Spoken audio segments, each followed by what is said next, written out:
வணக்கம் ஐயா. ஆத்மா வணக்கங்க. வணக்கம். உங்களை சந்திக்கிறதுல எனக்கு பெரிய மகிழ்ச்சி, திருப்தி. இந்த கடவுள் யாருன்னு இது வரைக்கும் தேடிக்கிட்டே இருக்காங்க. இல்லை, அறியாமையில் தேடுறாங்க.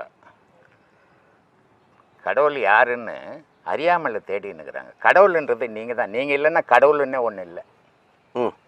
அதனால் கடவுள் தான் உணர்ந்துட்டாங்கன்னா பிரச்சனையே இல்லை. கடவுள் தனக்குள்ளே தாங்குது, தனக்குள்ளேருந்து இயக்குது, தனக்குள்ளேருந்து நன்மை செய்து, தனக்குள்ளேருந்து தீமை செய்து, நம்ம எண்ணங்களுக்கு ஏற்ற மாதிரி செயல் புரியுது அப்படின்னு உணர்ந்துட்டால் பிரச்சனை இல்லை. இல்லை, ஜென்ரலாக சொல்கிறதுக்கு நல்லா தான் இருக்குது, கேட்குறதுக்கும் நல்லா இருக்குது. பாரதியும் அதை சொல்லியிருக்காரு. இல்லை, பாரதி இல்லை, மொத்த மகான்களுமே அதை தான் சொல்லியிருக்காங்க. பாரதி அதுக்கு மேலே. ஆனால் என்ன ஒரு விஷயம்னா, இவனுடைய எண்ணங்கள் வெளி உலகத்தில் சுழலும் போது தனக்குள்ளே நடக்கிற நிகழ்ச்சியை இவனால் அறிய முடியாமல் போயிடுது. அதனால் வெளியே தேடுறான். இதுதான் பிரச்சனையாக இருக்குது. நீயே கடவுள்னு சித்தர்கள் நிறைய பேர் சொல்லியிருக்காங்க. ஆமாம், உண்மைதான். ஆனால் அதுக்கும் மேலே போய் மண்ணுயிரெல்லாம் கடவுளின் வடிவம்னு சொன்னது பாரதி. இதில் இல்லை, அது சரியான ஒரு விஷயம். அது ஏன் சொல்கிறேன்னா, நான் அதனால தான் 2 விஷயங்கள் சொல்லியிருப்பேன். கடவுள்னு ஒன்று இருக்குது, ஆண்டவன் ஒன்று இருக்குது. ஆண்டவன்றது தன்னை ஆண்டுக்குன்னு இருக்கிறது. இந்த உலகம்ன்ற உங்கள் உடல் ஆளுது, அது ஆண்டவன். அது சிற்றரசன் மாதிரி. கடவுள்ன்றது ஒரு பேரரசன் மாதிரி, அது மொத்தத்தையும் ஆண்டுக்குன்னு இருக்குது. அப்போது இந்த சிற்றரசனுக்கு என்ன தேவையோ இந்த ஆண்டவன் அந்த பேரரசங்கிட்ட வாங்கி தான் உங்கள் உடலுக்கு ஊருக்கு நன்மை செய்துன்னு இருக்குது. இதுதான் இயற்கை. இது பிரியும் போது இது கடவுளினுடைய ஒரு அம்சம்தான் ஆன்மா. அதனால் கடவுளும் அழிவதில்லை, ஆன்மாவும் அழிவதில்லை. இதை தான் எல்லா மகான்களும் சொல்லியிருக்கிறாங்க. நம்மளும் அதை தான் சொல்லி கொடுத்துங்கிறோம். ஆனால் அதை மக்களால் ஏற்றுக்க முடியல. ஏன்னா அவங்களுடைய செயல்பாடுகள், எண்ணங்கள் வேறு நோக்கி போகும்போது இதில் முழுமையாக அறிய முடியாமல் போயிடுது. அதனால் வெளியே தேடின்னு இருக்கிறாங்க. அது தவறுன்னு சொல்ல முடியாது. ஏதோ வெளியே தேடினாலும் ஒரு நாளைக்கு உள்ளே தேட ஆரம்பிச்சிருவாங்க. அப்போ மனிதன் தான் கடவுள். அதில் எந்த மனிதன் ஒருத்தன் இல்லைன்னு சொன்னால் கடவுள்னு ஒரு பொருளும் சொல்லாது. ஓஹோ, கடவுளை கண்டுபிடிச்சதே மனுஷன்தான். மனுஷன்தான். மனுஷன் கண்டுபிடிச்ச கடவுள்களை தான் நாங்கள் கும்பிட்டுக்கிட்டு இருக்கோம் எல்லாருமே. அப்போ நம்மளை படைச்ச கடவுளை ஒன்றும் கண்டுக்கவே இல்லை. நம்ம கண்டுக்கிறாரு, ஆனால் நம்ம கண்ணுக்கு தெரியாத இருந்து கண்டுக்கிறாரு. அப்போ இந்த கோயில் சிலைகள் இதெல்லாம் கடவுள் கடவுள்னெல்லாம் கும்பிட்டுக்கிட்டு இருக்காங்க. ஆமாம். இப்போ ஒரு எம்ஏ படிச்சிருக்கிறாங்க, அந்த நேராக போய் எம்ஏ படிக்க முடியாது. அப்போ 1ஆம் கிளாஸ்லேருந்து போகணும். அந்த மாதிரி கடவுள் தான் அறியறதுக்கு முன்னே கடவுள் இது கோயில் இருந்தால் தான் இது கடவுள், இது உயர்ந்த பொருள், இதுதான் உலகத்தையும் காப்பாற்றுது, நம்மளையும் காப்பாற்று, அந்த எண்ணங்கள் ஊறத்துக்காக கோயில் அவசியமாக தேவைப்பட்டுருது. ஓ, கோயில்கள் நல்லது தான், அந்த அவசியம் இருக்குது. ஆனால் எல்லா கோயிலும் ஆளுக்கு ஒரு கடவுளை வச்சு கும்பிட்டுக்கிட்டு இருக்காங்க. இல்லை, இப்போ நம்ம என்ன பண்ணுறோம், நம்ம எண்ணங்களுக்கு ஏற்ற மாதிரி இன்னொரு மனிதன் தான் எல்லாருமே. ஆனால் நம்ம எண்ணத்துக்கு ஏற்ற மாதிரி இன்னொரு மனிதன் இல்லை. நம்ம வச்சுக்கின பேர் இன்னொரு மனிதன் வச்சுக்கல. நம்ம பிள்ளைங்களுக்கு நமக்கு பிடிச்ச பேர் நம்ம வைக்கிறோம். பக்கத்து வீட்டுக்காரர் வச்சுக்க அவர் பிள்ளைங்களுக்கு வச்சுக்கிற பேர் நம்ம பிள்ளைங்களுக்கு வைக்கல. அப்போது இந்த மனிதனுடைய மனம் இறைவனை எப்படிலாம் அவன் நினச்சானோ அப்படிலாம் பேர் வச்சுக்கணும். ஆனால் இறைவன்றது ஒரே பொருள், அதுக்கு பேரே இறைவன் தான், அதுக்கு வேறு பேரே கிடையாது அதுக்கு. ஓஹோ, அப்போ இந்த இறைவன் என்பவன் ஒருவன் தான். ஆனால் பல இறைவன்களை படைச்சிக்கிட்டு பல மதங்களை உற்பத்தி பண்ணிக்கிட்டாங்க. இல்லை, மதம் வேற, இறைவன் வேற. அதை சொல்லுங்க. இந்த மதம்ன்றது அது எதுக்காக வைக்கப்பட்டது அப்படின்னா, ஒரு தனி மனிதன் ஒரு மக்களுக்கு நன்மை செய்ய முடியாது. அப்போ ஒரு கூட்டு சேர்ந்தால் தான் அதை மக்களுக்கு நன்மை செய்ய முடியும். அதுக்காக துவக்கப்பட்டதான் மதம். ஆனால் அப்படி துவக்கப்பட்ட மதம் ஆதியில் இன்னைக்கு மனிதனுக்கு மதம் ஏறி தெரியறான். ஷாபாஷ் ஷாபாஷ். சொல்லுங்க. அதனால தீமையான விளைவுகள் ஏற்பட்டு போச்சு. அவன் ஆரம்பிச்சது நன்மையை செய்யணும், தனி மனிதன் செய்ய முடியாது, ஒரு கூட்டம் சேர்ந்தாதான் நன்மை செய்ய முடியுன்றதுக்காக அந்த மத அமைப்பு வச்சான். ஆனா இன்னைக்கு அதை பிழப்பா ஆக்கிக்கின்னு கெட்டு போய்க்கின்னுக்குது. மத வெறி எல்லா மதத்திலையும் இருக்குது. அதை சொல்லுங்க. எந்த மதத்திலையும் இல்லாம இல்ல, எல்லா மதத்திலையும் நல்லவன் இருக்கிறான், எல்லா மதத்திலையும் தீவன் வெறி பிடிச்சவன் இருக்கிறான். ஆனா இந்த நல்லவனால உலகத்துக்கு பயன்படுறத விட தீவனால கொடுமை ஜாஸ்தியா தென்படும். ஏன்னா நல்லவன் போய் செய்யறதுக்கு முன்ன தீயவன் நிக்கிறானே. அப்ப நன்மையே செய்ய முடியாத அழிஞ்சுக்கினுக்குது இந்த உலகம்.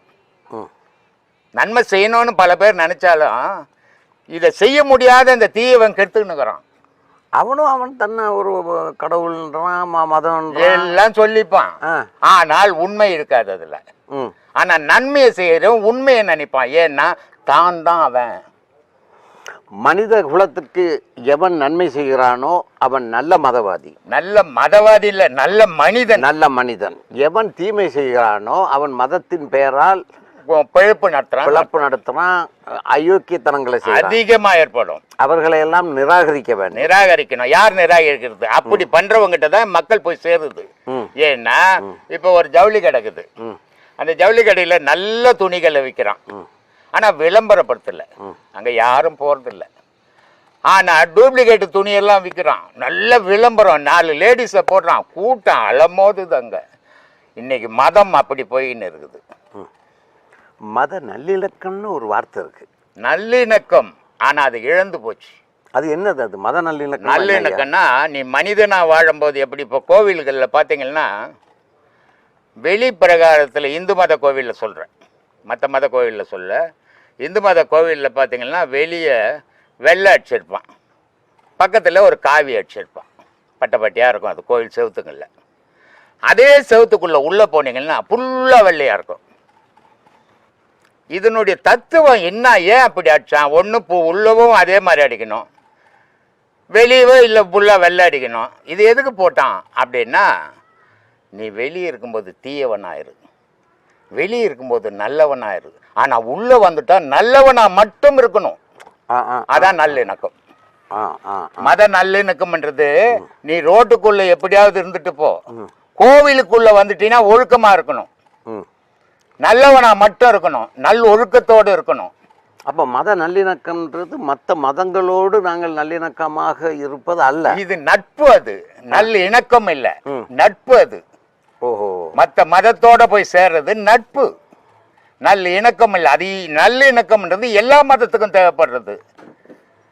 ஆமா, நீங்க சொல்றது ஒரு பொதுவான, ஆமா, எல்லாருக்குமான ஒரு தத்துவம். ஆமா, மனிதன் கடவுள், எல்லாருக்கும் இறைவன் ஒன்றுதான். ஆனால் மெஜாரிட்டி 99% மக்கள் கேட்கறது இல்ல. அதை கேட்க மாட்டாங்க. ஒரு மதம் வச்சுக்கிறான், அவனுக்கு ஒரு கடவுள் வச்சுக்கிறான். இன்னைக்கு இப்படி ஆளுக்கு ஒரு கடவுள், ஆளுக்கு ஒரு மதம் வச்சுக்கிட்டா அப்படி கடவுள் டிபார்ட்மெண்டா இருக்காரு. இல்ல, கடவுள் அப்படி டிபார்ட்மெண்டாவே இல்லை, இவன் டிபார்ட்மெண்ட் ஆக்கிக்கணும். கடவுள் ஒரே டிபார்ட்மெண்ட், உலகன்ற ஒரு டிபார்ட்மெண்ட்டை தான் வச்சிருக்கிறாரு. அந்த உலகத்துக்குள்ள மனுஷன்ற ஒரு ஜீவ ஆன்மாவை வச்சிருக்கிறாரு. ஆனா மனம்னு கடவுள் வைக்கல. இந்த மனம்ன்றது ஆன்மா படிச்சுக்கிச்சு.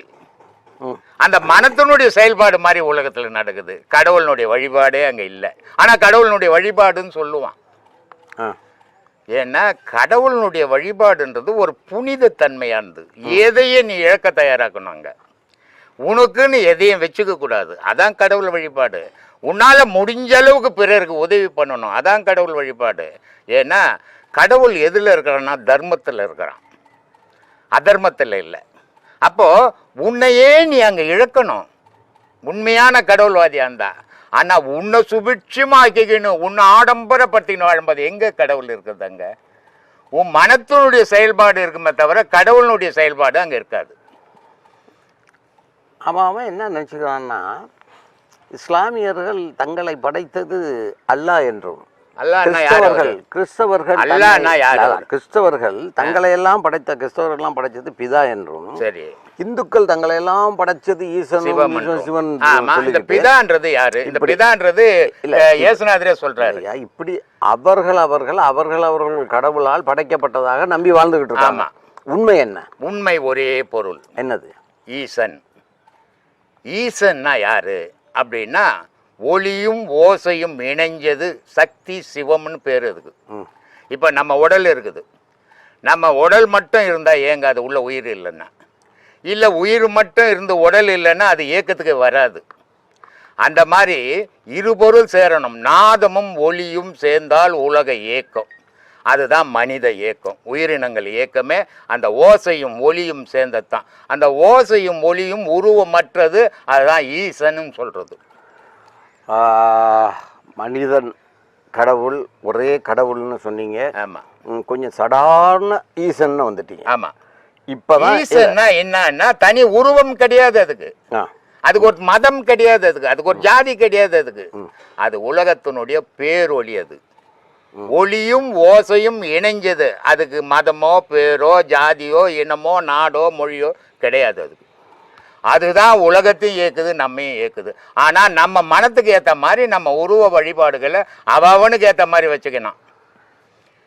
இப்போ நீங்கள் சொன்ன அந்த ஈசன்ன்ற தத்துவம் நல்லா இருக்கு, நல்ல தத்துவம். சரி, இந்த இந்த தத்துவத்தை மாற்று மதத்தினரும் ஏற்றுக்கொள்வார்களா? ஏற்றுக்கொள்ள மாட்டார். அவர்கள் எப்படி சொல்வார்கள்? ஏன்னா அதுதான் அல்லாஹ். அல்லாஹ்னா யார்? அவரு இப்போ நபி, அவர் ஒரு ஞானி. அல்லாஹ்ன்ற ஒரு யாரு? அல்லாஹ்னா அல்லாங்க இப்படிதானே இருக்குது. அல்லாஹ்ன்ற ஒரு குறிப்பு காட்ட முடியுமா?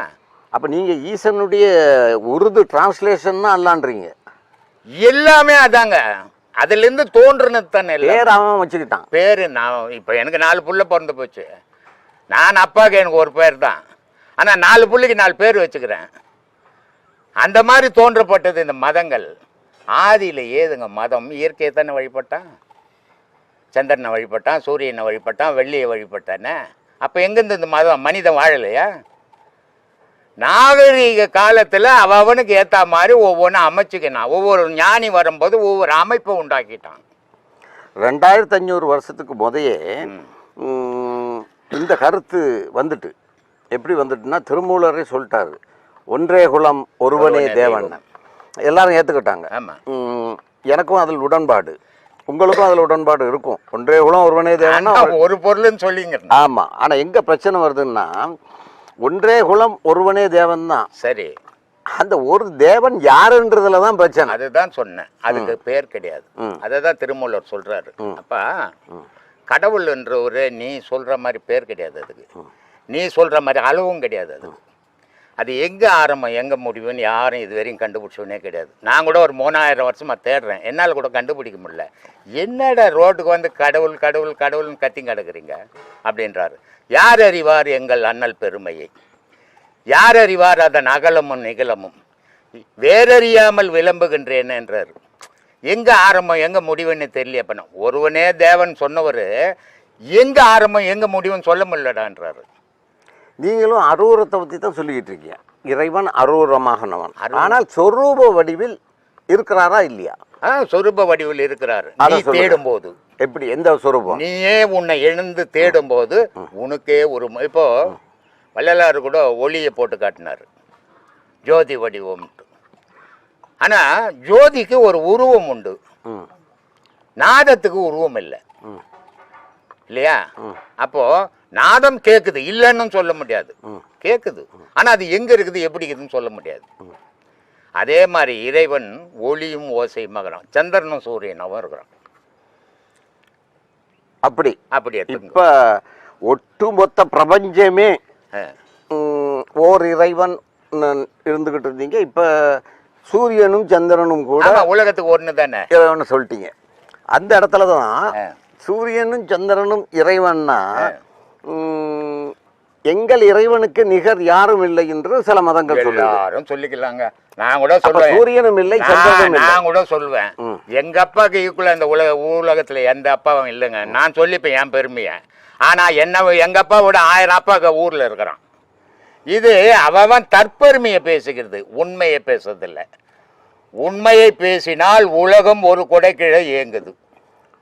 உங்களுடைய இந்த சொரூபம், இறைவன் சொரூபம் சந்திரனாக இருக்கிறார், சூரியனாக இருக்கிறார், அடையாளமா இருக்கார். சொரூபம்ன்றது அடையாள பொருள். ஆமா, இத இன்னும் ஆழமாக போய் விஞ்ஞானி ஐன்ஸ்டீன் மனித மூளையில் எந்த மனுஷனும் 1% மேல யூஸ் பண்றதே இல்லை மூளை. சரி, கரெக்ட், உண்மை. இது வரைக்குமே உண்மை. 5% மூளையை யூஸ் பண்ணவர் ஐன்ஸ்டீன். இந்த கடவுளை பற்றிய கருத்துக்களில் அவர் சொல்றாரு என்னன்னா, கடவுளின் உருவம் எதுன்னு கேட்கிற நேரம் அவர் சொன்ன பதில், மொத்த பிரபஞ்சத்தையே நீ கண்ணுக்குள்ள எடுத்துக்கோ, அதுதான் இறைவனது உருவம். நம்மளும் சொல்றோம், எல்லா மகானும் அதை தானே சொல்றோம். அப்ப நம்ம சந்திரன் சூரியன் இது அடையாள பொருள் தான். சொரூபம் பண்ணீங்கல்ல, அந்த சொரூபத்துக்கு அடையாள பொருள் அது, அதுவும் ஒண்ணு. ஆமா, அதுல சொரூபம் மற்ற பொருள், அதையும் கடந்ததான் கடவுள். அடையாளமே இல்லாதது கடவுள். ஆனா அந்த அடையாளம் இல்லாததுக்குள்ள இத்தனை அடையாளங்களும் இருக்குது. நீ கண்டு கொண்டது அடையாளம் தான் அது.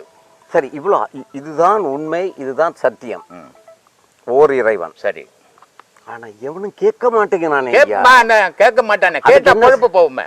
அதுக்கு என்ன செய்யறது? கேட்க வைக்கணும். செய்யவே முடியாது சாமி, செய்யவே முடியாது. ஏன்னா இத போய் நீங்க 4 பேர்கிட்ட உண்மையை பேசுனீங்கன்னா அவனுக்கு போலி விஷயமே பிடிச்சு போச்சு. ஆரம்ப காலத்திலிருந்து சித்தர்கள் இதை சொல்வதில் உறுதியாக இருக்கிறார்கள், ஒரே இறைவன் அப்படின்னு. ஆனால் அவ்வளவு சித்தர்களும் அவர்கள் வாழும் காலத்தில் பித்தனாகத்தான் பார்க்கப்பட்டார்கள். பித்தனாக இருந்தால்தான் அவன் சித்தனாக. ஆமா, பைத்தியம். ஆமா அப்படின்னுவான். ஆமா, அப்படி இருந்து இறைவனுக்கு பைத்தியம் ஒரு பேர் இருக்குதா? ஆமா, பித்தா பிறை சூடி பெருமானேன்னுட்டு. அப்ப இறைவனே பைத்தியக்காரன் தான். அதனால சித்தரும் பைத்தியக்காரன் தான். ஏன்னா பைத்தியமா இருக்கும்போது தான் இந்த இவனுங்கிட்ட வந்து சேராத நின்னான் அவன். இவன் காரியவாதியா இருந்திருந்தானா சித்தன் இந்த மக்களோட சேர்ந்து சீரழிஞ்சு போயிருப்பான். சித்தன்ற பேரையை இழந்திருப்பான் அவன். அது மட்டும் இல்லை, அந்த சித்தர்களுடைய வாழ்க்கை, உண்மையை சொன்ன சித்தர்களது வாழ்க்கை ஒரு கைத்தடியோடும் ஒரு திருவோடோடு மட்டும்தான் இருந்துச்சு. ஆமா, பிச்சை எடுத்து தான் சாப்பிட்டாங்க. ஆமா, போற வழியிலெல்லாம் அப்படிதான் இருந்தாங்க. பட்டினத்தாரு சிதம்பர சாமி கிட்ட போய் அவங்க அம்மா உபதேசம் வாங்க சொல்றாங்க. சிதம்பர சாமி கிட்ட அவர் உபதேசம் வாங்கினோன்னு அந்த சிதம்பர ஆசிரம சாமியினுடைய ஆசிரமத்தினுடைய கோட்பாடுன்னா நீ ராஜாவா கூட இரு, தங்கத்தட்டில் கூட சாப்பிட்டு இருக்கு, ஆனால் இங்கே வந்துட்ட பிறகு திருவோட்டில் தான் சாப்பிட்ணும் அப்படின்ட்டு நீ ஆடை கீடையெல்லாம் கட்டக்கூட கோமனம் தான் கட்டணும் அப்படின்னு ஒரு திருவோடு கொடுத்து அனுப்புகிறாங்க. அவர் என்ன பண்ணுறாரு, இந்த திருவோட்டை தாய் கையில் தான் முதல்ல வாங்கணும் அப்படின்னு அவர் வீட்டு வாசப்படியிலே வந்து நின்று கேட்குறாரு. அப்போ அம்மா போட வராங்க. போட வரும்போது பார்த்தா புள்ள திருவோடு வச்சுங்கிறான். அம்மா கேட்குறாங்க, என்னடா நீ ஞானி, இன்னமும் முழுமை அடையிலையடா நீ, என்னம்மா அப்படி உனக்கு எதுக்குடா திருவோடு? போட்டுட்டாம்மா, நான் சொன்னேன்னு போட்டீங்கன்னா நான் போன பிறகு தேடி எடுத்துப்படாத, நீ ஏன் போடாத, போனா தேடாத நாங்க. அதான் ஞானம். அப்படியெல்லாம் ஞானம் பெற்றார்கள். ஆமா, இன்னைக்கு ஊர் ஊரா தேடி எங்கெங்க காலி இடங்குதுன்னு வாங்கின்னு தெரியறான் ஞானின்னுட்டு. ஊர்ல உள்ள இடங்களை பிடிக்கிறது மட்டும் இல்லாம புதிய புதிய கடவுள் எல்லாம் கண்டுபிடிக்கிறாங்க. கார்ப்பரேட் வாழ்க்கை வாழ்ந்து கொண்டிருக்கிறார்கள். பெரிய பெரிய கார்கள், பைக்குகள். அப்படி எதை முற்றும் துறந்த முனிவராக இன்றைய சாமியார்கள் இல்லை என்பது உண்மை. இல்லை இல்லை இல்லை இல்லைன்றதே இல்லை. இருந்தாலும் இவன் ஏத்துக்க தயாரா இல்லை. அருவருப்பா பாக்குறான் அவனை. அவெல்லாம் என்ன பண்ணா, நான் ஏற்கனவே ஒரு வீடியோவில் கூட சொல்லிக்கிறேன், சாமியார் தாடி விட்டுறாரு, கொண்டை போட்டுக்கிறாரு, இதை மணியெல்லாம் போட்டுக்கிறாரு. இதனால் என்ன சாமியாருக்கு கடவுளுக்கு ஏதாவது லிங்க் இருக்குதான்னு? கடவுளுக்கு ஒரு லிங்கும் கிடையாது. இந்த குடிமையாலேயோ தாடியாலேயோ கொட்டை போட்டுக்கிறதாலேயோ கடவுளுக்கு ஒரு சம்பந்தமே கிடையாது. கடவுள் அதை விரும்புறதே கிடையாது. உடலையே விரும்பலையா, அப்புறம் நீ போட்டுக்கிற வேஷத்தை விரும்ப போறான்? கடவுள் விரும்புறது நல்ல மனசை விரும்புறான், சுத்தமான மனசை விரும்புறான், சுத்தமான ஆன்மாவை, அழுக்கில்லாத ஆன்மாவை விரும்புறான். ஆனா அப்படி இருக்கு விரும்புறவன் தெரிஞ்சு இதெல்லாம் ஏன் போட்டுங்கிறான் அப்படின்னா, மக்கள் ஞானி இவன் பரிசுத்தமா ஆயிட்டான், மக்களுடைய மனம் பரிசுத்தமாகலையா? அப்ப இவன் அழகா இருந்தான மக்கள் என்ன பண்ணான், இவனை அபகரிச்சிடும். அதனால இவன் என்ன பண்ணான், இவனை பார்த்தாவே அருவருப்பு வரணும் மக்களுக்கு அப்படின்றதுக்காக அலங்கோலமா இருந்தான். அந்த காலத்துல இன்னைக்கு சாமியார் அழகு இல்ல பட்டின்னு தெரியறான். அவன் எப்படி ஞானி ஆக முடியும்? எப்போ அவனுக்கு உடல் மேலேயும் அழகு மேலேயும் ஆசை வந்ததோ ஆண்டவனுடைய ஆசையை இழந்துடுவான். அருமை அருமை அருமை அருமை அருமையா சொன்னீங்க. ஒரே கடவுள்ன்றதுல உறுதியா இருக்கீங்க, மனம்தான் கடவுள்ன்றதுல உறுதியா இருக்கீங்க. மகிழ்ச்சி ஐயா. இந்த நேரத்திலேயே கடவுளே இல்லை அப்படின்னு சொல்லிட்டு போன ஈவேரா பெரியாரை பத்தி உங்க அபிப்பிராயம் என்ன? கடவுள், நான் கலைஞர் இறக்கிறதுக்கு முன்ன ஒரு 4 மாதத்துக்கு முன்னே தான் இவங்க ஒரு வீடியோ எடுத்தாங்க. அப்போ என்கிட்ட கேட்டிருந்தாங்க, கடவுள் மறுப்பாளர்ன்றாங்க, நான் நாத்திகன்றாங்க, கடவுள் இல்லைன்றாங்க அப்படின்னு கேள்வி கேட்டாங்க. அப்போ நான் சொன்னேன், கடவுள் இல்லைன்னா அவர் இருக்க மாட்டார் அப்படின்னு. அவருக்குள்ள கடவுள் அவரை விட்டு போனால் அவர் இந்த பூமியில் இருக்க முடியாது. கடவுள் மனிதனுக்குள்ள இருக்கிற வரைக்கும் தான் இவன் ஓட்டம் மாட்டம் பேச்சு ஆற்றல் எல்லாம். அது ஈவேரா பெரியாரா இருந்தாலும் சரி, நானா இருந்தாலும் சரி, நீங்களா இருந்தாலும் சரி, அதான் நிலை. அப்போ உயிர் மூச்சில் கடவுள், அதுதான் கடவுள். அதை ஆராய ஆரம்பிச்சான்னா அவன் அறிவாளி ஆவான். உலகத்தை அறிஞ்சு ஆராய ஆரம்பிச்சானா பணக்காரனும் ஆகலாம், புகழ் வரும். உயிர் மூச்சு தான் கடவுள் இருந்திருந்தா ஈவேரா பெரியார் இந்த நாத்திக கொள்கையை எடுத்திருக்க மாட்டாங்க. தேவையில்லை. எடுத்தது வேற காரணம். இவர்கள் எல்லாம் மொள்ளமாரிகள், இவர்கள் எல்லாம் அயோக்கியர்கள், பல காரணங்கள் இருக்கு. கோயிலை கூடாதவர்களின் கூடாரமாக ஆக்கி கொண்டார்கள். இந்த மாதிரி குற்றச்சாட்டு நிறைய இருக்கு. அதுதான் இது. அவரு இந்து மத கோவில் மட்டும் திட்டினாரு. ஆனா எல்லா மத கோவிலையும் அயோக்கியம் இருக்கிறான். ஆமா ஆமா ஆமா ஆமா ஆமா. ஆனா அதை திட்டல அவரு. ஏன் திட்டலன்னா ஆபத்து வரும். ஆமா ஆமா ஆமா. அவர் இந்துவாக இருக்கிறதுனால நான் வீட்டை தான் ஒட்டரை அடிக்கலாம், அடுத்த இல்ல அது தவறு. எனக்கு பயம். என்னுடைய பயத்துக்காக நான் என்ன பண்றேன், அடுத்தவன் ஜெயிரு தவற பேசுறது இல்லை. ஏன் ஓட்டு மட்டும் சீர் பண்றேங்க அப்படின்ற. ஏன்னா அடுத்த ஓட்டு திட்டினா வெற்றிடும். இந்த எண்ணம் எல்லாருக்கும் இருந்தது. மத நல்லிணக்கம் பாதிக்கப்படும், மத வெறி தலை தூக்கும், சமூகத்துல நிம்மதி கட்டு போகும். எந்த மனிதனா இருந்தாலும் சரிங்க, உலகத்துல எந்த ஜீவராசியா இருந்தாலும் சரி, மனிதனுக்குள்ள இறைவன் ஏக்கணத்துறான். ஞானின்னு அவன் யாரு? நேரம் என்ன கடவுளுக்கு மச்சானா மாமாவா? அவன் தனக்குள்ள இருந்த கடவுளை தேடி தேடி தேடி பல காலமா தேடி எடுத்தா அவன் ஞானி ஆனான். ஓ, ஞானின்றவன் ஒன்றும் கடவுள் அமுச்சு நான் தான் அமுச்சுக்கிறேன், நீ என்ன பாரு, என்னை பற்றி பேசுன்னு சொல்லலை. இவனே தன்னை அழிச்சு தன்னையே தேடி உலகத்தை மறந்தான், தன்னை தேடனா உண்மை தெரிஞ்சது. நான் தாண்டா கடவுள், என்ன படைச்சு தாண்டா கடவுள், இங்கே ஏங்கிறது தாண்டா கடவுள், ஒரு கடவுள் தாண்டா உலகத்துலன்ட்டான். அருமை அருமை அருமை அருமை. அதனால மனிதன்றவன் தன்னை ஆராய தெரியணும். உலகத்தை ஆராயிரவன் விஞ்ஞானி, தன்னை ஆராயிரவன் ஞானி. இவ்வளவுதாங்க வித்தியாசம். நல்ல விஷயம், நல்ல விஷயம், அருமையா சொன்னீங்க ஐயா. முக்கியமான விஷயம். அது எந்த மதமா ஒன்னாலும் இருக்கட்டும், இந்து மதமா இருக்கட்டும், கிறிஸ்துவ மதமா இருக்கட்டும், முஸ்லீம் மதம், எவன் ஒருத்த மதத்துக்குள்ள நிக்கிறானா கடவுள் அறிய முடியாது. ஷாபாஷ் ஷாபாஷ், அருமை அருமை அருமை. எவனுக்கு ஒருத்த ஜாதி மதம் இல்லாதகிறானோ அவன் கடவுள் அறிஞ்சிடுவான். இன்னும் அருமை, இன்னும் அருமை. ஏன்னா கடவுளுக்கு எந்த ஜாதி, எந்த மதம், எந்த மொழி, எதுவுமே இல்லாதவன் இறைவன். அந்த எதுவுமே இல்லாத இறைவனா நீ எதுவுமே இல்லாதவனா ஆகணும். நீ எல்லாத்தையும் சேர்த்து வச்சுக்கினா நீ அதோட எண்ணெயும் தண்ணியும் சேருமா? சேராது. ஒன்று தண்ணி கூட சேரணும்னா எண்ணெய் தண்ணி ஆயிடணும், இல்லை எண்ணெய் கூட சேரனா தண்ணி எண்ணெய் ஆயிடணும். கடவுள் கூட சேரனா நீ கடவுள் நிலைக்கு வந்துடணும், அப்போ தான் அதோட சேர முடியும். இல்லைன்னா சேரவே முடியாது. எந்த மதவாதியாகவும் கடவுள்கிட்ட போக முடியாது. அருமை. அது எந்த மதமா ஒன்றா இருக்கட்டும். மதத்தை கடந்தவன் கடவுள், ஜாதியை கடந்தவன் கடவுள், மொழியை கடந்தவன் கடவுள்.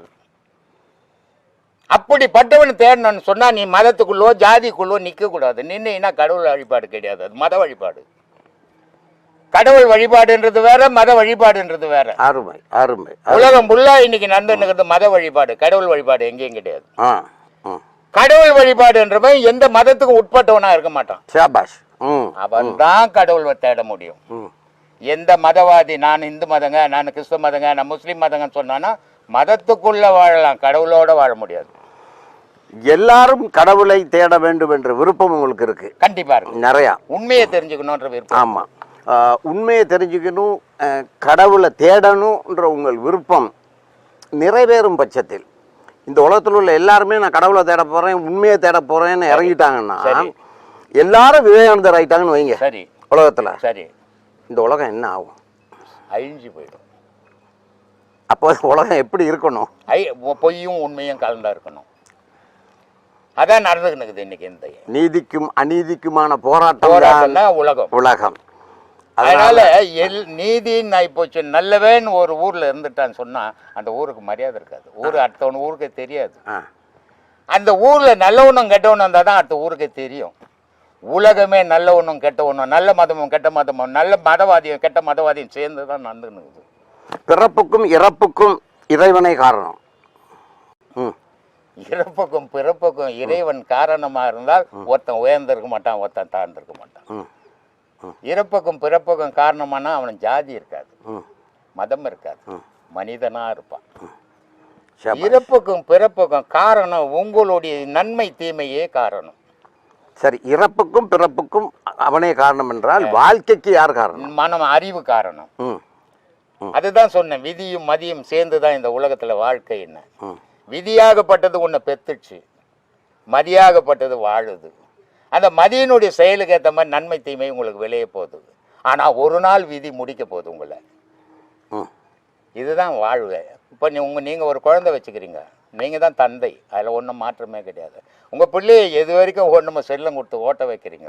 அது நல்ல வழியில் போனால் உங்களுக்கு சந்தோஷம், தீய வழியில் போனால் துக்கம் தானே. ஆனால் திருத்த முடியல. அதை ஒரு நாள் என்ன பண்ணி நீங்களே கொள்றீங்க. அதை இதுதான் விதி செய்துன்னுக்குது. இதை உணர்றது கிடையாது. வழிபாட்டு முறைகள், பாராயணம் செய்கிறது, பிரார்த்தனை செய்கிறது, இப்படிலாம் இருக்குது நிறைய விதங்கள். ஒவ்வொரு விதங்கள் அதில் எல்லாத்துலேயும் ஆன்மீகம் என்ன சொல்லுது? தன்னை ஆராய்ந்து. ஆன்மீகம் என்னாவே தன்னை ஆராய்தல். வழிபாட்டு முறைகள் ஸ்லோகம், வேதம், நூல்கள், பாராயணம், பாடல்கள் இதெல்லாம் போகட்டது. ஆனால் இந்த வேதங்கள் சொல்கிறபடி படித்தா கடவுளை அறிய முடியுமா? ஒன்றும் அறிய முடியாது. ஏன்னா அதில் கடவுள் இல்லைன்னு சொல்லிக்கிறல்ல, அறியவே முடியாது. ஆனால் அறிய முடியாததை ஏன் படிக்கிறான் அப்படின்ற ஒரு கேள்வி வரும் இல்லையா? எனக்கு மன அமைதி இல்லை, பல சிக்கல் இருக்குது. ஆனால் நான் போய் அதை படிக்கும்போது எனக்கு ஒரு மணி நேரம் அமைதி கிடைக்குது. அதுக்காக நான் படிக்கிறேன், கடவுளுக்காக நான் படிக்கல. இதுதான் நடந்துருக்குது உலகத்தில். இந்த கடவுள் தொடர்பான மதங்களும் சரி, மதவாதிகளும் சரி, கடவுளோட பேசுறதுக்கு ஒவ்வொரு மொழிகளை வச்சுக்கிறாங்க. இவன் சமஸ்கிருதத்தை வச்சுக்குவாங்க, அவங்க வேற மொழி, அவங்க மொழி. அப்போ என்ன இது? இல்ல, கடவுள் எந்த மொழி? அவர் எந்த ஸ்கூல்ல படிச்சாரு? இது மனிதனா பார்த்து இவனா ஒரு உருவாக்கி. கடவுளோட இவன் பேசுறது எந்த மொழியில பேசணும்? எந்த மொழியில நீ பேசவே முடியாது. கடவுளை நீ பார்க்கும்போது பேச்சே கிடையாது, மொழியே இது உனக்கு. பேச்சே கிடையாது கடவுளை பார்த்தேன். மௌனமே மொழி. மௌனம் தான் கடவுள், மௌனத்தில் தான் கடவுளுங்கிறார். பேச்சு எங்க இருக்குது, ஆரவாரம் எங்க இருக்குது. பேசுறான்னா இவன் புழுவுறான்னு அர்த்தம் எடுத்து புரிஞ்சுக்கணும் நீங்க. அப்ப கடவுளுக்கு உனக்கு இடையில இருந்துகிட்டு ஒரு இடையிலும் பாலமே கிடையாதுங்க. பாலத்தை நீ உண்டாக்கணும். இதைதான் சிவாய்க்கு ரொம்ப அழகா சொன்னான். டேய், என்ன மதன்னு வச்சுக்கணும், ஊரா சாமி கும்பிட்றன்னு சொல்லிக்கணும் தெரிஞ்சுக்கினுக்கிறிய. எவ்வளவு பேர் செத்துக்கிறீங்கடா, இதை பத்தி ஏன்டா யோசிக்கவே மாட்டேன், புத்தியே இல்லையாடா உங்களுக்குன்றான். சரிப்பா, இது எப்படிதான்பா நான் தெரிஞ்சுக்கிறது? உனக்குள்ள தேடுறான்றான். நீ எந்த ஒளியை தேடி தெரிஞ்சியோ அந்த ஒளி உனக்குள்ளக்குதுடா. அதனால சொல்லினா, ஓடி ஓடி உட்கலந்த ஜோதியை நாடி நாடி நாட்களும் போய் வாடி வாடி வாடி போன மாந்தர்கள் கோடி கோடி என்ன அடப்பாவி. உலகம் உள்ள கடவுளை தாண்டாண்டா, செத்தவன் தாண்டா மிச்சம், எவனும் கடவுளை பார்க்கலட்டானா. நட்ட கல்லும் பேசுமோ, அது அவர் அப்புறம். இத்தனை சித்தர்களும் நீங்க சொன்னதை தான் சொன்னாங்க. இல்லைங்க, அவங்க மனம் கோயில் சொன்னாங்க, சத்தியத்தை சொன்னாங்க. மனம் கோயில், ஒரே இறைவன் எல்லாம். ஆனா இந்த சித்தர்கள் சொன்னதை இன்னைக்கு வரைக்கும் ஒரு 99% ஏத்துக்கவே மாட்டேங்க முடியாது. ஏன்னா ஏத்துக்கு நல்ல கோமணம் கட்டின்னு போனவன் அதான் விரும்புவானா. பூசாரிகள் அப்படியே போட்டு இப்படி ஆடினுக்கிறான். அப்புறம் எங்க அந்த அதெல்லாம் எடுக்கிறது? அதெல்லாம் முடியாது. அவன் சொல்றான், சரிப்பா நான் தேடி செத்து போட்டான், சரி ஓஞ்சி போட்டோம், நான் தெரிஞ்சுக்கணும்னு ஒரு முறை. எப்படிப்பா தெரிஞ்சுக்கிறது? ஒரு தரித்த நாடியில் ஒடுங்குகின்ற வாய்வினை கருத்தினால் இருத்திய கபாலம் ஏற்ற வல்லாரேல் விருத்தரும் பலராவார் மேனியும் சிவந்தடும் அருள் தரித்த பாதம் அம்மை பாதம் சத்திய டானம். கடவுளை உனக்குள்ளே தேடுறானா? போய் கோயிலில் கல்லை சுற்றி சுற்றி வர அது எப்பான்னு பேசிட்டாடா உங்கள்கிட்ட. அதனால தான் சொல்கிறான், நட்டக்கல்லை சுற்றியே 4 புஷ்பம் சாத்தியே சுற்றி வந்து முணுமுணுக்கும் மந்திரம் ஏதடா நட்டக்கல்லும் பேசுமோ நாதன் உள்ள. அவனும் சொல்கிறான், உள்ளே இருக்குதுடா கடவுள், அதுக்கிட்ட போய் பேசுங்க எடுக்கிறீங்களா? குழந்தை காட்ட வேண்டியதுடா அது. அதனால தான் நான் பல வீடியோக்களில் சொல்லியிருப்பேன். 1ஆம் கிளாஸில் எடுத்து போய் சேர்த்துட்டேன், சரியாக படிக்கல, 10 வருஷம் படிக்கிட்டேன்னு விட்டு வை. நல்லா படிக்குமே. ஒரு வருஷம் ஃபெயிலானோன்னு ஒரு 1.5 லட்சம் ரூபாய் செலவு பண்ணி வேறு ஸ்கூல் மாத்திரியா? பக்தி மட்டும் ஏன்டா அப்படி பண்ணி வச்சுக்கிறீங்க? ஆரம்பத்தில் தேவை, அதையே வாழ்நாள் ஃபுல்லாக வயசு ஃபுல்லாக பிடிச்சின்னு தெரியுறீங்களே. மாறுடா. இந்து மதம் மாதிரி ஒரு புனிதமான வழியே இந்த மதமும் காட்டல. அங்கே தான் ஒரே வழிபாடு தான் உலகத்தில் இருக்கிற மதமெல்லாம். இந்து மதம் தான் 4 விதமான வழிபாடு கட்டிக்கிறான். சரியை கிரியை யோகம் ஞானம். போனேன், முன்ன போகிறான் சாமி பார்த்து, நான் ஒரு கல்லை தடிச்சேன்னு பின்னாடி வர, ஓ இந்த கல்லை தடிக்கணும் போல இருக்குது, நீ ஒரு கல்லை தூக்கின்னு போய் அடிக்கிற. இது அறியாத பக்தி. அடுத்தது அதுக்கு ஒரு பேர் இருக்குதுப்பா, கல்லாச்சம் அது கேட்கவும் இல்லை அழுவும் இல்லை. ஒரு பேர் இருக்குது, பாடணும் பொழுதுப்பா, புகழ்ந்தான் பாடி அருணகிரி மாதிரி. பாடியும் பேசலை, கல்லாலட்சியம் பேசலை. இருந்தாலும் இதுக்கு வேறு என்ன வழி ஏதோ பெரியவங்க வச்சுருக்கணும். யோகம் தான். யோகம்ன்றது என்னடா அப்படின்னா, திருவள்ளூரில் இருக்கிறோம், நீங்கள் மெட்ராஸ்லேருந்து வந்துக்கிறீங்க, பீச்செல்லாம் பார்த்துருப்பீங்க. நீங்கள் சொல்கிறீங்க என்கிட்ட ஃபஸ்ட் கிளாஸ் ஆகுதுங்க பீச். அது மாதிரி வேறு எந்த ஏரி குளம் பார்க்க முடியாது. நான் பார்த்ததில்லை. அந்த பீச்சை பார்க்க பயணம் பண்ணுறது யோகம். பீச்சை பார்த்து அந்த தண்ணியை தெளிச்சுன்னா ஞானம். இதுதாங்க ஞானம். இந்த வழிபாடு எந்த மதத்துலையும் உலகத்தில் கிடையாது, இந்து மதத்தில் மட்டும்தான். இந்து மதத்தை கெடுத்துக்கினுக்கிறானுங்க பிழப்புக்காக. ஆன்மீகம் எல்லாரும் ஆன்மீக பாதைக்கு திரும்பணும், ஆன்மீகவாதிகளாக மாறணும், ஞானம் பெறணுன்றதெல்லாம் உங்களோட நல்ல நோக்கம். அது பாராட்டத்தகுந்த விஷயம். இதை தேடுவதில் மக்களுடைய கவனம் திசை திரும்பி விட்டால் வயல் உழுவுறதுக்கும் மீன் பிடிக்கிறதுக்கும் வேலை செய்கிறதுக்கும் உழைக்கிறதுக்கும் உள்ள ஆளுகை எல்லாம் போயிடுவாங்க. இவங்களை என்ன செய்கிறோம்? என்னுடைய பார்வை என்னன்னா, ஆன்மீகம் பெரிதா உழைப்பு பெரிதா? ரெண்டும் பெரியது. எப்படி? இல்லை உழைப்பு இல்லைனாலும் ஆன்மீகம் இல்லை. சொல்லுங்க, கொஞ்சம் விரிவாக சொல்லுன்னா. ஆன்மீகம் இருந்தால்தான் உன் உழைப்பில் உத்தமதான் இருப்பேன். ஆன்மீகம் இல்லாத உன் உழைப்பு இருந்ததுன்னா கள்ளத்தனம் தான் பண்ணின்னு இருப்பேன். ஷபாஷ் ஷபாஷ் ஷபாஷ். அப்போ ஆன்மீகம்ன்றதுனா ஒழுக்கத்தை கற்றுக் கொடுக்குறது ஆன்மீகம். அப்போ உன் உழைப்புல நீ ஒழுக்கமா வாழ்வ. அதனால உன் வாழ்க்கைக்கு பிரச்சனையே வராது. ஆனா நீ ஒரு பிழப்புக்காக போனீன்னா எதை செய்தோ சம்பாதிக்கணும் என்பது ஒழுக்கம் போயிடுங்க, பணம் கட்சிடும், பாதிப்புகள் வந்துடும். பட்டினத்தாரு அறம் அறம் இல்லாமல் போய்விடும். அறம்ன்றது ஞானத்தை ஆன்மீகத்தில் தான் வரும். அதான் உண்மையா இருந்தால், போலியா இருந்தா சொல்ல நான். உன் வாழ்க்கை அற வாழ்க்கையாக. பட்டினத்தாரு காலாஸ்ரீல அவருடைய சீடன் பத்ரகிரியை பற்றி அங்கே சொல்கிறாரு. இப்படியெல்லாம் என்னுடைய சீடன் வாழ்க்கை கெட்டு போச்சு, நீங்கள்லாம் நல்லா ஒழுக்கமாக வாழுங்க, ஒழுக்கம்தான் வாழ்க்கைக்கு முக்கியம் அப்படின்ட்டு. அப்போ அவங்க அங்கே இருக்கிறவங்க கேட்குறாங்க, நாங்கள்லாம் எப்படி சாமி உங்கள் நிலைக்கு வர்றது, ஞானி ஆகிறது அப்படின்னு கேட்கும்போது அவர் ஒரு வார்த்தை சொல்கிறார், எல்லாரும் நீங்கள்லாம் ஞான பாதிவனா ஞானியே பிறக்க மாட்டான். ஞானி எப்படி பிறப்பா? அதனால இல்லறத்தில் வாழுங்க, தூய்மையான பக்தி பண்ணுங்க, போலி பக்தி பண்ணாதீங்க. ஷபாஷ் ஷபாஷ். அருமை அருமை அருமை. அங்கிருந்து அப்படியே கிராஸ் பண்ணி தான் பொன்னேரி வந்தாரு. அந்த கரும்பனுடைய மொனை தித்திக்குது. அப்போ அவர் நிலையிலேருந்து அவர் மாறுபட்டுறாரு, மனித நிலையிலேருந்து தெய்வ நிலைக்கு போயிடுறாரு. அப்போ சொல்றாரு, கண்டம் கரியதாம் கரும்பு கண் உடையதாம் அண்டத்தை போன்றதாம் தொண்டருக்கு தித்திக்கும் கடல் அருகே நிற்கும் கரும்புன்னாரு. அது எப்படி இருக்குது அந்த சிவபெருமான்னா, மனித நிலைக்கு பார்த்தீங்கன்னா இவ்வளோன்னு தானே இருக்கும் லிங்கம், அதானே சிவலிங்கம் ஒரு ஒரு கோவிலில் இருக்குது. தெய்வ நிலைக்கு போயிட்டு அது எப்படி இருக்குதான்னா பூமிக்கும் ஆகாயத்துக்கும் சரிசமமாகுதான். பூமி தாண்டா ஆவுடையாரு, ஆகாயம் தாண்டா லிங்கம்ன்றாரு. இது ரெண்டும் சேர்ந்து தாண்டா உலகத்தை உற்பத்தி பண்ணி தள்ளின்னு இருக்குதுன்றாரு. எல்லாத்துக்கும் ஒரு உருவாகிய காலம்னு ஒன்று வரும். ஆமா, முடிவு காலம் என்றும் ஒன்று வரும். ஆமா, புரியுதா? இல்லை, முடிவு காலம் இவ்வளோ சீக்கிரம் வராது, இன்னும் பல ஆயிரம் வருஷம் இருக்குது. அப்படியா? தத்துவங்களும் எல்லா ஞானங்களும் கூட அறிவியலுக்கும் விஞ்ஞானத்துக்கும் உட்படாத வரை அது ஒரு மூட நம்பிக்கை தான், நம்பிக்கொண்டிருப்பார்கள். அதை அறிவியலும் விஞ்ஞானமும் அதை பரிசீலனை செய்து சொல்லும்போது தான் அது சிலபஸாக மாறும், அது ஒரு பைலாவாக மாறும். இதுதான் 1 1 2ன்னு. சந்திரனை பாம்பு போயிட்டு பிடிச்சதுன்னு இந்த நூற்றாண்டுக்கு வரைக்கும் நம்பினாங்க. இல்லையான்னு சொன்ன பிறகு இப்படி.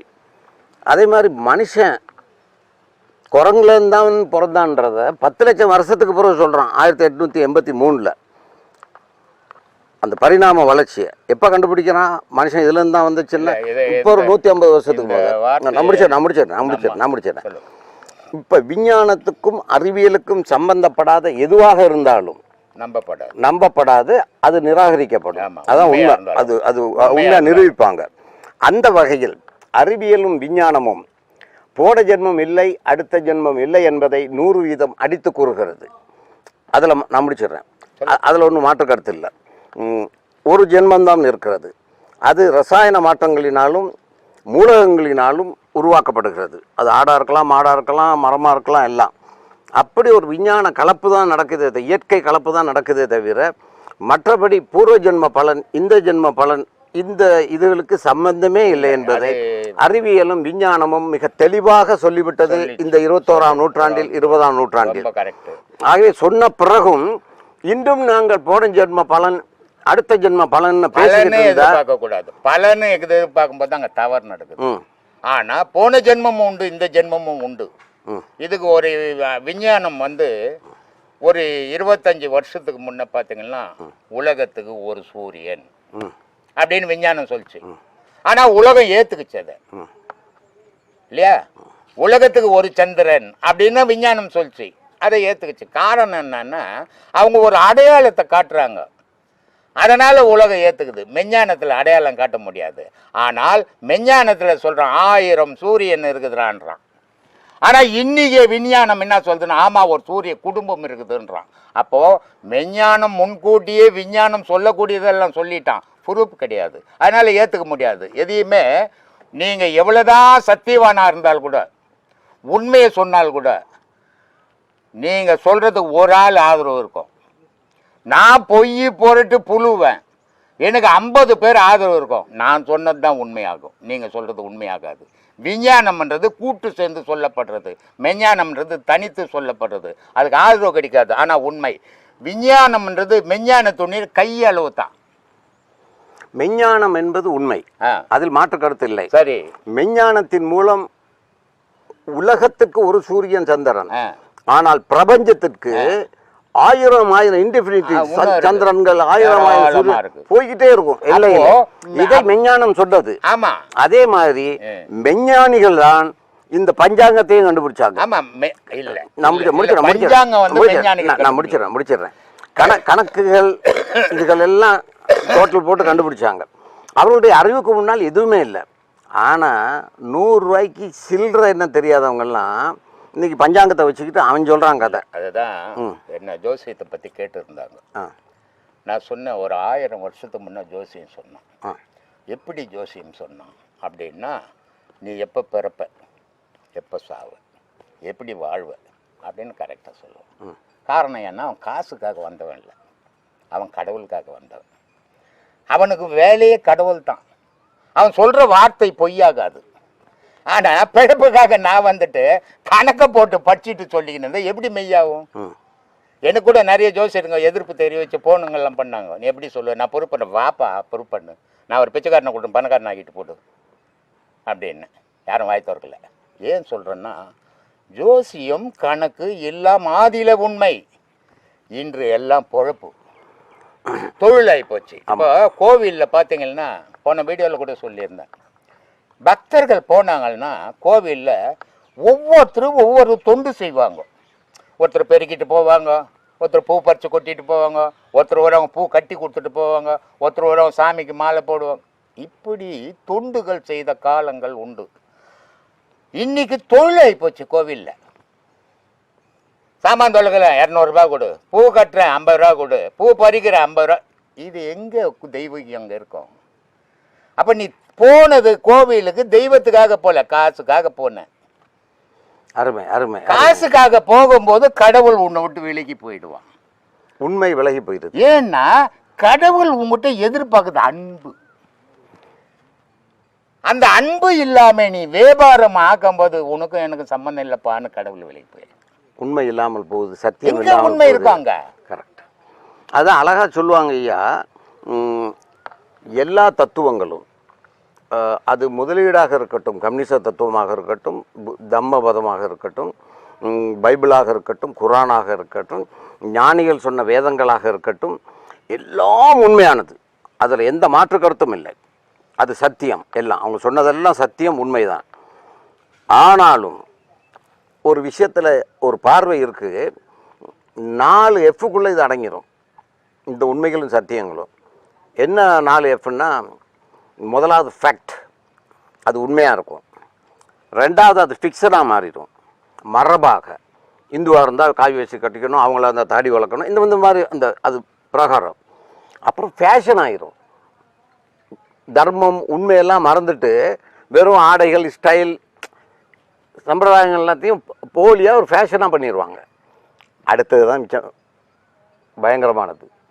ஃபேக்ட், ஃபிக்ஷன், ஃபேன்சி, ஃப்ராட் அங்கே வந்து நின்றோம். இதை நீங்கள் மாறி போச்சா? மாறிடும். எல்லா தத்துவத்தையும் எடுத்துகிட்டு இன்றைக்கி வர்றவன் பழைய தத்துவத்தை அவன் போலியாகத்தான் இருப்பான். அதனால் நான் என்ன சொல்கிறேன், நான் அதை தான் கேட்டிருப்பேன். பகவத்கீதை இருக்குது, படிக்கிறோம். கடவுள் இருக்குதா? கடவுளை பற்றி இருக்குது, கடவுள் அதில் இல்லை. பைபிள் இருக்குது, போகிற சர்ச்சில் படிக்கிற கடவுள் இருக்குதாங்க? இல்லை, கடவுளை பற்றி மட்டும்தாங்குது.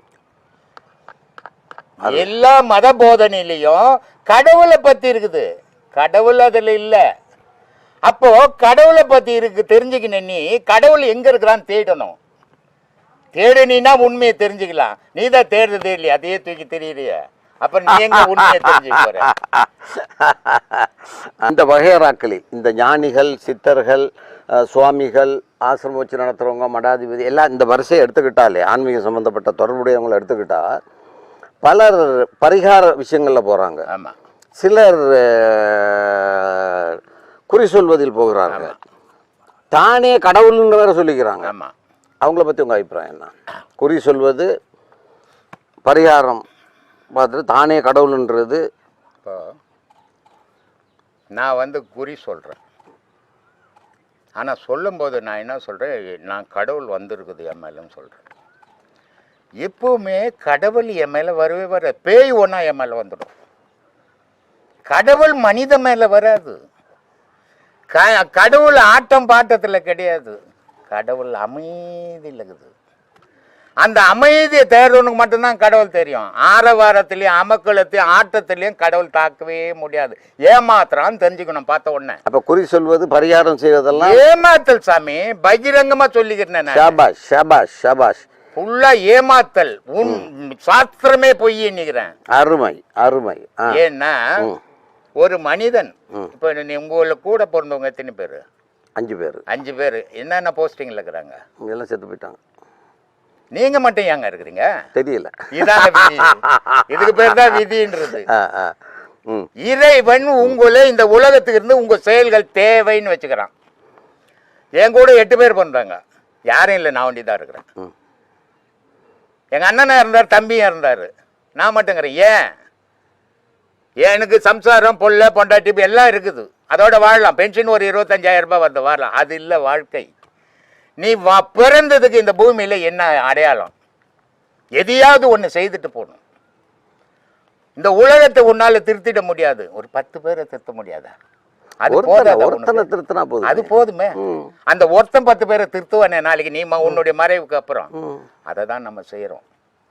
அதனால இந்த சாஸ்திரமே போய் உன் விதி மட்டும்தான் மெய், உன் மதி மட்டும்தான் மெய். விதியும் மதியும் தான் இந்த உலகத்தினுடைய வாழ்வு. சாஸ்திரமோ சம்பிரதாயமோ சாங்கியமோ கிடையாது. ஷபாஷ் ஷபாஷ். எது உங்களுக்கு விதிக்கப்பட்டது, போன பிறவியில நீங்க என்ன பல நன்மை செய்தீங்க, அதுக்கேற்ற வாழ்வு உங்களுக்கு. போன பிறவியில தீமை செய்தீங்க, அதுக்கேற்ற வாழ்வு இந்த பிறவியில.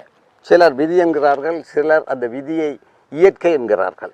இயற்கையும் விதியும் ஒண்ணுதான். அதுதான் சொல்ல வர்றேன். ஒருத்தர் இறந்துட்டாரு, இயற்கை ஏதிட்டாருங்க அப்படின்றான். ஒருத்தன் சொல்றான் ஆன்மா பிரிஞ்சு போச்சுங்க, ஒருத்தன் சொல்றான் உயிர் போயிடுச்சுங்க. எல்லாம் ஒரு விஷயம்தான். ஒருத்தர் காலமானார்னு அவனுக்கு ஏத்த மாதிரி, அவன் சூழ்நிலைக்கு ஏத்த மாதிரி, அவன் சம்பிரதாயத்துக்கு ஏத்த மாதிரி வார்த்தைகள் வந்துன்னுக்குது. தண்ணின்ற ஒரு பொருளை எத்தனை விதமா சொல்றான். அந்த மாதிரி தான் இது எல்லாமே. ஐயா, உலகம் தோன்றி 450 கோடி வருஷங்க, ஜீவராசிகள் தோன்றி 35 லட்சம் வருஷங்க, மனுஷன் தோன்றி 10 லட்சம் வருஷங்க.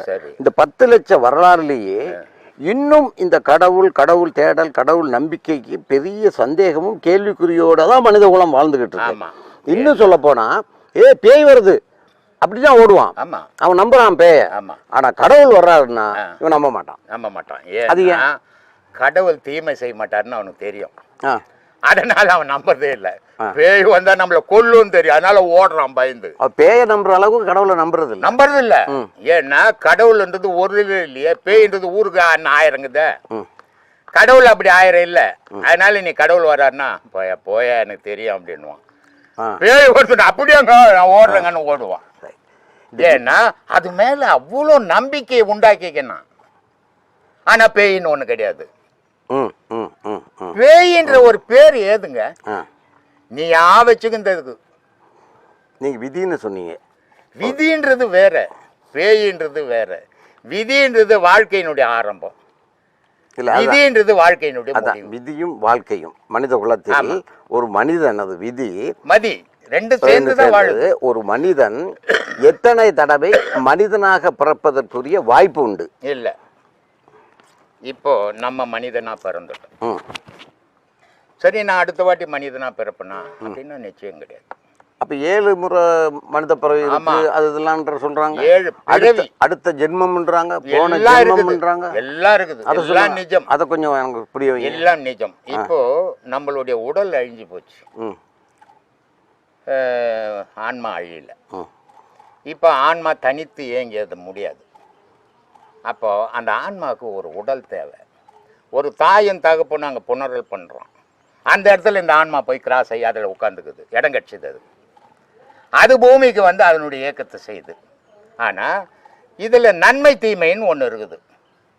இப்போ ஒரு குழந்தை கூணாப்போ இருக்குது, ஒரு குழந்தை குருளாப்போ இருக்குது, ஒரு குழந்தை நொண்டியாப்போ இருக்குது. இது கடவுள் படைப்பே கிடையாது.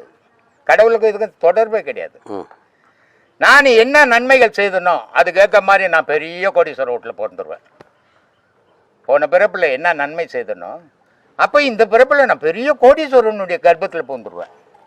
அப்போது இந்த பிறப்பில் என் வாழ்க்கை சந்தோஷமாகவும் நான் என்னென்ன நினைக்கிறனோ எல்லாம் அனுபவிக்க முடியும்.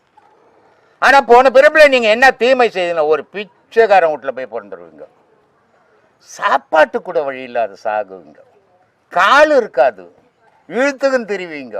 ஆனால் உணரணும், ஏன் அவன் நல்லாகிறான், நான் ஏன் இப்படி ஆனேன், இங்கே என்ன கடவுள் பண்ணாரு, கடவுளுக்கு நான் பகையா, அவனா கடவுளுக்கு வருவா. இதை சிந்திச்சான்னா மனுஷனுக்கு புரியும். இதை சிந்திக்கிறதே கிடையாது. அவனை நல்லா இல்லாதவனை பார்த்து நான் போன பிரிவில் செய்த நன்மையினுடைய காரணமாக சுபிட்சமாக வாழ்ந்துன்னுக்கிறேன், அவனை போய் நான் கேலி பண்ணுறது, அவனை போய் நான் கிண்டல் பண்ணுறது. இப்படி பண்ணும்போது இன்னைக்கு உனக்கு அது சுகந்தரும், நாளைய வாழ்வு அவனை விட கொடூரமாயிடும் உனக்கு. அதை சிந்திச்சு வாழணும். அவன் ஒரு உயிர், நீ ஒரு உயிர்ன்றதை நினச்சிட்டீன்னா அவன் ஊனம் மறைஞ்சிடுங்க. ஆனால் நீ ஒரு மனிதன், அவன் ஒரு மனிதன், அவன் ஊனமுற்றுமே நீ சுகவாசி நினச்சிட்டீன்னா அங்கே குழப்பம் உண்டாகிடும். மனிதனை மட்டும் பார், மனசு நல்ல மனசை மட்டும் பார், இறைவனை நம்பு. உலகத்தில் நீ வாழற வரைக்கும் அதுக்காக தான் நீ பிறந்ததை. ஏன்னா உலகத்தில் 84,000 கோடி ஜீவராசிகள் இருக்குதுன்றான்.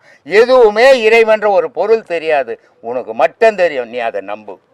அதான் உன் வாழ்க்கையினுடைய முடிவாக இருக்கட்டும். அப்போ உன் வாழ்க்கை போக போக எந்த பொருள்லேருந்து நீ உதயமாகி வந்தையோ அந்த பொருளில் போய் இணையலாம். அது வரைக்கும் நீ இங்கே பிறந்துக்கின்னு தான் இருக்கணும். மதங்களினால் இந்த சமூகத்துக்கு நன்மைகள் அதிகமா தீமைகள் அதிகமா? தீமைகள் அதிகம் சார். அதை சொல்லுங்க கொஞ்சம் விளக்கமா. தீமைகள் அதிகம் ஒவ்வொரு மதம். அருமை அருமை. சொல்லுங்க. நன்மை அதான் சொன்னேன், ஆரம்பத்திலே சொன்னேன், ஒரு நல்லவன் சொல்றதை யாரும் எடுத்துக்கிறதில்ல, ஆனா ஒரு கெட்டவன் சொல்றதை 1000 பேர் கூடி கேட்கறான் அப்படின்னு. மதம்ன்றது உங்க மனம் விரும்பி செயல்படணும், அதான் மதம். ஆனா அந்த மதம்ன்ற பேர்ல உங்களை பணம் கொடுத்தோ உங்க பிரெயின் வாஷ் பண்ணியோ அழைப்பு கொடுக்கக்கூடாது. அழைப்பு கொடுத்தா அது வியாபாரம், மதம் இல்லைங்க. இன்னைக்கு எல்லாம் ஒன்று. இப்போ உங்கள் புள்ள ஒரு தப்பு செய்தான், வாயில் சொல்லி சொல்லி பார்க்குறீங்க, கேட்க மாட்டேன்றான், என்ன பண்ணுறீங்க, அடிக்கிறீங்க. அடித்த உடனே உங்கள் பையனுக்கு என்ன பண்ணுற, பயமாகி போகுது. பயமானவனா ஐயோ அப்பா சொல்கிறத கேட்கணும் இல்லைனா அடிப்பார் அப்படின்னு போயிடுச்சு இல்லை. அந்த மாதிரி முஸ்லீம் மதம் போயிடுச்சு, பயம் பற்றி. இவன் துட்டு குத்து இவன் போயிட்டான். இந்து மதம் எதுக்கும் வழியில் பேன்னு நின்று கிடக்கிறான். ஏன்னா இவனுக்கு எதுவும் புரிஞ்சிக்கல. அருமை அருமை அருமை. ஒரு மனிதனாக பிறந்து ஒரு கல்வி கற்று ஒரு தொழிலுக்கு போய் உழைச்சி அப்புறம் ரிட்டையர்மெண்ட் ஆகி அதில் வர்ற காசில் வாழ்ந்து ஒரு நல்ல குடும்பஸ்தனாக ஒரு நல்ல மனிதனாக உழைத்து வாழ்ந்து இன்று ஆன்மீக தேடலில் மிக அருமையாக ஆன்மீகத்தை புரிந்து கொண்டு நீங்கள் சொல்லிக் கொண்டிருக்கிறீர்கள். உங்களை சந்தித்ததில் எனக்கு பெருமகிழ்ச்சி ஐயா. மீண்டும் மீண்டும் சந்திப்போம். தற்போதைக்கு உங்களிடமிருந்து விடைபெறுகிறேன். நன்றி, வணக்கம்.